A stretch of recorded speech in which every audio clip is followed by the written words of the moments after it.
Right, fam, welcome back to the Arsenal podcast, and we are going to be looking at Arsenal versus West Ham, the predicted lineup. David Luiz back. Should he play? William Saliba is also available. I think that is a selection dilemma for Mikel Arteta, but still we need to beat the Hammers if we are gonna stay at the top of the table. I'm not really shocked that we are at the top because we had a very decent display against Fulham last weekend. Anyway, just looking at how we stood or how we came onto the pitch against Fulham. Leno was in goal. Tierney was among the three defenders. Gabriel Magalhaes, a goal scorer and a debutant there. Rob Holding, Elneny, Bellerin, Xhaka, Maitland-Niles, Aubameyang, Lacazette, and Willian. That was the starting 11 for Arsenal then. And of course, on the bench, Bukayo Saka, Dani Ceballos, Nicolas Pepe, Eddie Nketiah, Sid Kolasinac, Joe Willock,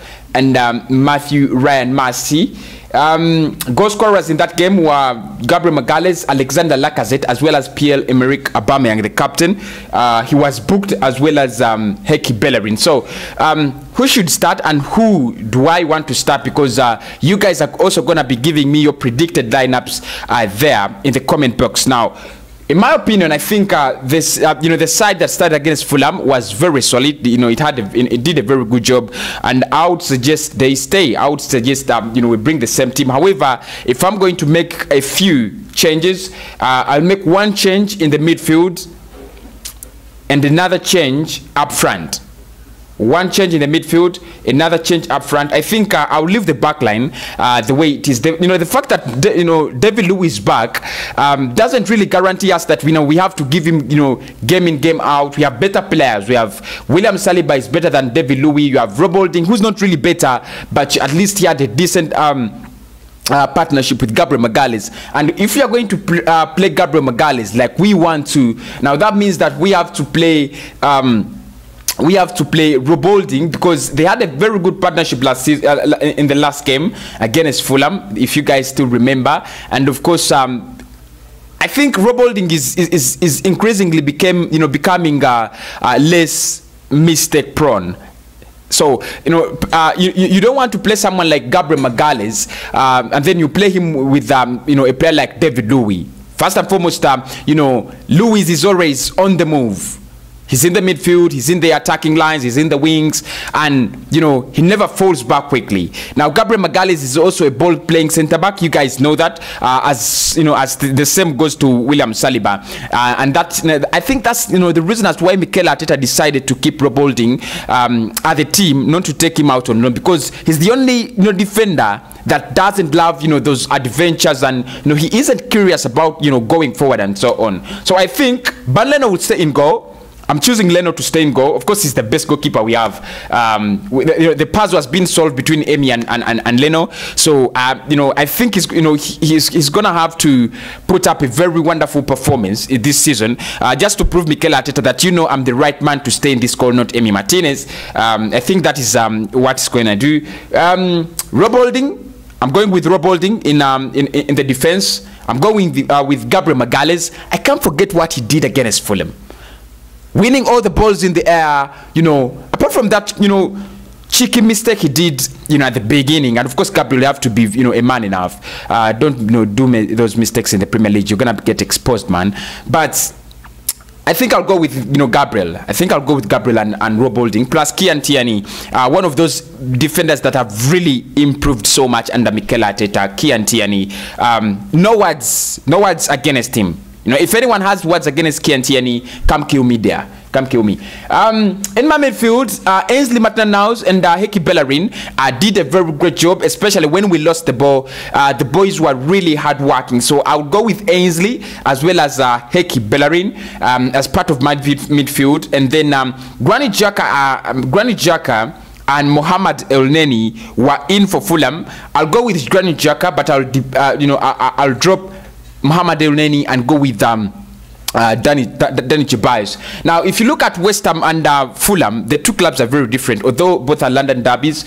But I still believe Danny Ceballos has a great role to play in this game. So I'll go with Danny Ceballos and Granit Xhaka. Xhaka gives me the defensive production, and then Danny Ceballos, of course, I'll give him the job to you know, draw the ball forward to the forward three, who in this case I want Pepe to start. So I'll start Pepe, Aubameyang as the striker, and Willian to the left. This you know, of course, Mikel Arteta enjoys playing Aubameyang to the left, one striker, either Edin Nketiah or Lacazette, and then Willian. Yes, I know Lacazette has a very good partnership with